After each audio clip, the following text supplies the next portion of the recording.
Hello दोस्तों, फिर से आपका स्वागत है आपके अपने चैनल फ्रेंड टीचर में। और आज मैं एक बहुत ही बर्निंग टॉपिक के साथ हूँ, फैक्टराइजेशन। काफ़ी प्रॉब्लम होता है लोगों को। आज मैं आपको फैक्टराइजेशन के कुछ ऐसे टिप्स दूंगा, ऐसे कुछ ट्रिक्स बताऊंगा जिससे फैक्टराइजेशन सचमुच में बहुत ही ईजी हो जाएगा। तो सबसे पहले हम लोग वीडियो को स्टार्ट करने से मैं आपको कुछ बातें बता देता हूँ ताकि आप वीडियो को स्किप बिल्कुल ना करें और आपको अच्छी तरीके से सारी बातें समझ में आ जाए। आज हम लोग 3 तरह के क्वेश्चन को सीखने वाले हैं। इस फैक्टराइजेशन में हम 3 कैटेगरी का क्वेश्चन सीखेंगे, इसलिए वीडियो को बिल्कुल स्किप मत करना, वीडियो को ध्यान से देखना और आखिरी तक देखना। ओके, चलो वीडियो को स्टार्ट करते हैं। सबसे पहले देखो फैक्टराइजेशन होता क्या, पहले इस बात को समझ लो, तब उसके बाद हम लोग आगे बढ़ेंगे। जैसे मान लो एक नंबर है 15। अब फैक्टराइजेशन बोलता क्या है, इस बात को ध्यान से सुनो। फैक्टराइजेशन बोलता है कि आप किसी भी नंबर को उनके अभाज्य गुणनखंड में तोड़ दीजिए, ऐसे नंबरों में तोड़ दीजिए जो और ना तोड़ा जा सके। जैसे एग्जांपल के तौर पे देखो तो हम 15 यानी 15 को 5 गुना 3 नहीं लिख सकते हैं। देखो तो 5 भी अभाज्य गुणनखंड है, इसका और टुकड़ा नहीं किया जा सकता है। 3 भी अभाज्य गुणनखंड है, जिसका और टुकड़ा नहीं किया जा सकता है। उस तरह से अगर हम 24 की बात करें तो 24 को हम ऐसे नहीं लिख सकते हैं। देखो तो 2 गुने 2 गुने 3 गुने 2, तो ये सारा इसका ये हो गया 24, और ये उसका क्या हो गया, तो ये हो गया इसका फैक्टराइजेशन।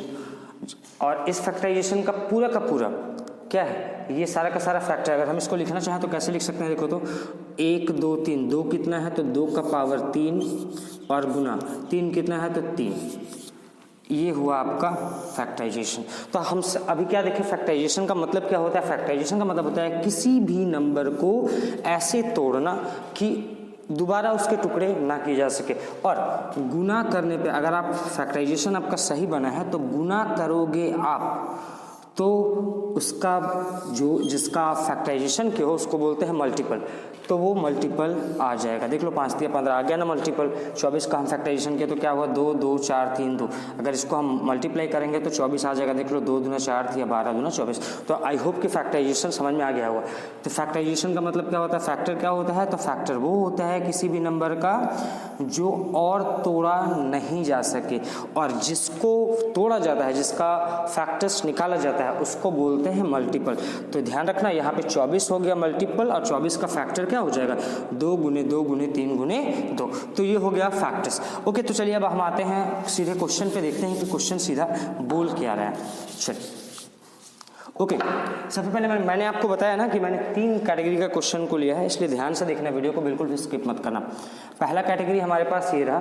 देखो पहले मैं बनाते जाता हूँ, उसके बाद मैं कैटेगरी आपको समझाते जाऊँगा। देखो सबसे पहले आपको करना है क्या है, किसी फैक्टराइजेशन जब भी आप फैक्टर बनाओगे तो एक बात का हमेशा माइंड में नोट करना है, ये बिल्कुल नोट करने वाली बात है। अगर नोट नहीं करोगे तो फैक्टराइजेशन कभी नहीं बनेगा। देखो यहाँ पे कितना टर्म्स है, देखो तो 1 2 3। अब चूंकि इसका नंबर विषम है यानी कि ऑड है, इसका फैक्टराइजेशन नहीं हो सकता है। तो इसको हम सॉल्व करने के लिए करेंगे क्या, सबसे पहले इनके टर्म्स को हमको इवन में बदलना होगा। इवन में जब तक आप नहीं बदलोगे तब तक इसका फैक्टराइजेशन नहीं बनेगा। तो इवन में बदलने के लिए हम क्या करते हैं, ध्यान से देखो, इस लास्ट वाले यहाँ पे तो देखो सिर्फ x है, यानी कि कुछ नहीं, यानी कि 1 है, तो इसको अभी छोड़ दो। सिर्फ इस टर्म को देखो, 35 लिखा हुआ है। 35 को आपको ऐसे टर्म में तोड़ना है कि जोड़ने पे या तो 2 आए या घटाने पे 2 आए, बस हमको 2 से मतलब है। तो जो तोड़ दो, किससे किससे टूटेगा, देख लो। फैक्टराइजेशन तोड़ने का हम मेथड आपको बता रहे हैं, 5 7 35। अरे ये तो बहुत इजी था। देखो 5 और 7, अब तो क्वेश्चन थोड़ा सा टफ होगा, इसलिए ध्यान रखना, मैं आपको सिर्फ समझा रहा हूँ। 5 और 7 देखो तो जोड़ेंगे तो 12 आएगा, तो जोड़ने में से काम होगा नहीं, घटाने पे 2 आ जाता है। अब यहाँ पे चेक करो कि ये घटाया गया है या जोड़ा गया है। देखो अगर याद रखना कि अगर जोड़ा जाएगा तो भी माइनस हो सकता है, घटाया जाएगा तो भी माइनस हो सकता है, लेकिन एक अंतर है दोनों में। अगर जोड़ा जाएगा तो यहाँ पे प्लस होगा, अगर घटाया जाएगा तो यहाँ पे माइनस होगा। कैसे, मैं आपको दिखाता हूँ। देखो तो ये चूंकि गुना किया गया है ना 2 नंबर को, उसी को तो हम तोड़े हैं ना। अगर 2 नंबर को आप माइनस और माइनस को गुना करोगे तो प्लस हो जाएगा। यहाँ पे प्लस होना चाहिए था, माइनस माइनस नहीं है। यहाँ पे माइनस और plus equal to minus, minus और प्लस को हम गुना करेंगे तो माइनस हो जाएगा, और यहाँ पे माइनस है, यानी कि एक नंबर माइनस रहा होगा, एक नंबर प्लस रहा होगा। दोनों अगर माइनस होता तो भी प्लस हो जाता, या दोनों प्लस होता तो भी माइनस हो जाता। तो हमको इस बात का ध्यान रखना है, यानी कि ये क्या है, एक प्लस और एक माइनस है। देखो ओके चलो अब आगे आ जाते हैं। तो हमने देख लिया कि ये किस नंबर में टूटा है, तो 7 और 5 में टूटा है। ध्यान देना इस बात पे। तो चलो एक्स स्क्वायर, अब क्वेश्चन आता है कि हम कहाँ माइनस लगाएंगे, कहाँ प्लस लगाएंगे। तो देखो हम अभी बताया ना कि एक प्लस था दूसरा माइनस था, तो हम किसके आगे प्लस लगाएंगे, किसके आगे माइनस लगाएंगे। देखो ये 2 बचा हुआ है ना, इसके आगे क्या है, माइनस है। और आपका टर्म किस में टूटा है, तो पहले लिख लो 7x, और किस में टूटा है तो 5x। अब क्वेश्चन उठता है कि हम किसके आगे प्लस लगाएं, किसके आगे माइनस लगाएं। तो देखो तो अभी भी माइनस इसके पास है, यानी कि घटाने के बाद बड़ा के आगे माइनस रहा होगा तभी तो माइनस बचा हुआ है ना, यानी कि बड़ा के आगे माइनस लगेगा, छोटा के आगे प्लस लगेगा, -35। अब आपको ध्यान देने वाली बात यह है, देखो अब पहले क्या था हमारे पास, विषम टर्म था, यानी कि 3 टर्म था। अब हमारे पास 4 टर्म हो चुका है, यानी कि सम टर्म हो चुका है, 1 2 3 4। अब ये आसानी से बन जाएगा। चलो तो बना देते हैं इसको। देखो सबसे पहले हम लोग 2 टर्म को अलग अलग कर देते हैं। देखो तो इन दोनों में क्या कॉमन है, तो इन दोनों में कॉमन है x बाहर निकाल दोगे तो यहाँ क्या बचेगा, तो यहाँ बचेगा सिर्फ x, और यहाँ से अगर x को बाहर ले जाओगे तो यहाँ बचेगा 7, यानी कि x - 7। चलो अब प्लस, अब फिर से देखो तो इनमें क्या कॉमन है, 5 और 5 7 35, यानी कि 5 यहाँ भी कॉमन है तो निकाल दो बाहर से, 5 कॉमन, x कॉमन नहीं है तो 5 अंदर क्या बचेगा, x बच जाएगा, और यहाँ क्या बच जाएगा, तो माइनस का माइनस 7 बच जाएगा। ओके चलो अब देखो अब लिखा कैसे जाता है गुणनखंड, कोई ध्यान रखना। देखो जो बाहर है पहले उसको एक साथ लिख लो। तो बाहर कौन कौन है, तो बाहर है x + 5, और दूसरा जो कॉमन मिला, जो कॉमन का पेयर मिला, तो क्या है कॉमन का पेयर, तो x - 7। ये रहा आपका आंसर। अब ये और नहीं टूटेगा, ये बात अब ध्यान रखोगे। ओके तो आपका पहला वाला रेडी है। मैंने आपको कहा था ना कि मैं 3 तरह के क्वेश्चन आपको सिखाऊंगा इस वीडियो में, वीडियो को बिल्कुल स्किप मत करना, ध्यान से देखना। ओके रहा हमारे पास दूसरे ढंग का क्वेश्चन। दूसरा जो हमारा क्वेश्चन है वो हमारे पास है a⁴ - b⁴। इस क्वेश्चन को सॉल्व करने से पहले मैं आपको एक रूल याद दिलाना चाहता हूँ, क्योंकि इसी रूल से ये बनेगा। ध्यान दे से सुनो। आपको याद होगा ना कि अगर किसी भी नंबर का पावर m × n अगर होता है तो आपको पता होगा कि उस नंबर का पावर m × n अपने आप हो जाता है, उससे कोई फर्क नहीं पड़ेगा। तो सबसे पहले हमको इस टर्म को बिल्कुल ऐसे तोड़ना होगा। ओके चलो तो तोड़ देते हैं। तो देखो तो a⁴ को हम ऐसे नहीं लिख सकते हैं, a² - b² अब देखो स्क्वायर a² - b² के फॉर्मूला में ये आ गया। अब कुछ नहीं, बना दीजिए इसको। तो a का वैल्यू क्या है, तो a² और b का वैल्यू क्या है, तो b²। होता क्या है फॉर्मूला, तो a + b, a हमारा कितना है, तो a² प्लस b हमारे पास कितना है, तो b²। अब उसके बाद क्या होता है, इंटू a - b, तो a हमारे पास कितना है, a², b हमारे पास कितना है, तो b²। अब देखो फिर से a² + b² का तो कोई फॉर्मूला नहीं होता है, लेकिन a² - b² का तो फॉर्मूला होता है। हम इसमें तो तोड़ सकते हैं। तो कुछ नहीं करो, a² + b² जैसा है वैसा ही लिखने दो।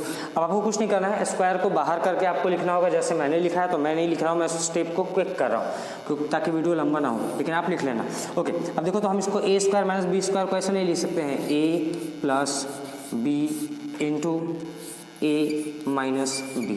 आ गया आपका आंसर, देख लो कितना इजी है, देख लिए। ओके अब तीसरे ढंग के क्वेश्चन में आ जाओ। तीसरा ढंग का क्वेश्चन जो है, मैंने क्यों कहा इसे तीसरा ढंग का, पहले ये जान लो। देखो पहला क्वेश्चन में क्या था, जरा सा ध्यान से देखना कि जो हमारे पास x² था उसके पास कोई नंबर नहीं था, लेकिन इसमें एक नंबर है। जब भी ऐसा हो कि आपके पास कोफिशिएंट x² का हो, यानी कि यहाँ पे कोफिशिएंट यानी कि कोई नंबर दिया हुआ है, तो जब भी ऐसा हो तो एक बात का आप ध्यान रखोगे कि इस नंबर को और इस नंबर को पहले आप मल्टीप्लाई करोगे। तो 15 तिया कितना होता है, 45 होता है। यानी कि अब जो आपको फैक्टराइजेशन करना है पहले 45 का करना है, ध्यान देना है इस बात पे। तो 45 का क्या हो जाता है, तो 3 से तोड़ दो, पहले हो जाएगा 15, फिर 3 से तोड़ो तो हो जाएगा 5। यानी कि क्या क्या आया जरा देखना, 3 3 5। अब आपको कुछ ऐसा करना है जिससे कि इनको जोड़ने या घटाने पे 14 आ जाए। तो देखो तो 5 3 8 3 11 नहीं आ रहा है, लेकिन 3 3 9 5 14, 9 और 5 को जोड़ने पे 14 आ जा रहा है। यानी कि ये होगा 3x²। अब देखो हर जगह प्लस है, यानी कि यहाँ पे माइनस कहीं पे भी नहीं है, तो हो जाएगा +9x + 5x + 15। अब देखो फिर से मैंने कहा था ना, एक बात याद करो कि कभी भी किसी चीज़ का फैक्टराइजेशन करने के लिए वो ओड टर्म नहीं होना चाहिए। तो यहाँ पे कितना था 1 2 3, अब हमारे पास कितना है 1 2 3 4, तो इवन टर्म यानी कि सम टर्म होगा तभी वो टूटेगा, नहीं तो नहीं टूटेगा। ओके, देख रहे हो कितना ईजी है। अगर वीडियो पसंद आ रहा हो तो लाइक जरूर कर देना, और ऐसे ही नए वीडियो के लिए इस चैनल को सब्सक्राइब करना बिल्कुल भी मत भूलना। ओके चलो, अब आ जाओ कॉमन में। देखो तो 3x और 3x² और 9x, तो इसमें क्या कॉमन है, तो 3x हमारा कॉमन है, तो इसको बाहर निकाल दो। अंदर क्या बचेगा इसमें, तो सिर्फ बचेगा x, और इसमें क्या बचेगा, 3x से बाहर निकाल दोगे तो बचेगा 3, यानी कि x + 3 प्लस 5x + 15। अब इसमें ध्यान से देखो, इसमें कॉमन क्या है, तो इसमें देखो तो 5 कॉमन है, तो निकाल दो बाहर। अंदर क्या बचेगा, x + 3। अब देखो कौन कौन सा बाहर है उसको पहले एक जगह लिख लो, तो बाहर है 3x + 5। देखो 3x + 5, और अंदर क्या है जो कॉमन है उसको लिखते हैं x + 3 और x + 3, x + 3। ओके गाइस, देख लिया कितना इजी है फैक्टराइजेशन। अगर आपको पसंद आया हो तो वीडियो को लाइक कर देना, शेयर कर देना अपने दोस्तों के साथ, ताकि जिनके साथ भी फैक्टराइजेशन का प्रॉब्लम हो वो बिल्कुल सॉल्व हो जाए, उनके साथ कोई प्रॉब्लम रहे नहीं। और आप भी चैनल को सब्सक्राइब कर देना ताकि आने वाला वीडियो आप तक बिल्कुल पहुंच जाए। और हाँ, एक बात और, मैंने इसका डिवीज़न भी सिखाया है। अभी तो मैं आपको फैक्टराइजेशन सिखा रहा हूँ, मैंने डिवीज़न भी सिखाया है। अगर आपको डिवीज़न जानना होगा तो मैं लिंक डिस्क्रिप्शन बॉक्स में डाल दूंगा, आप उसे जाकर के देख लेना। ओके चलो, फिर ऐसे ही मिलते हैं नॉलेजेबल एक और वीडियो के साथ। तब तक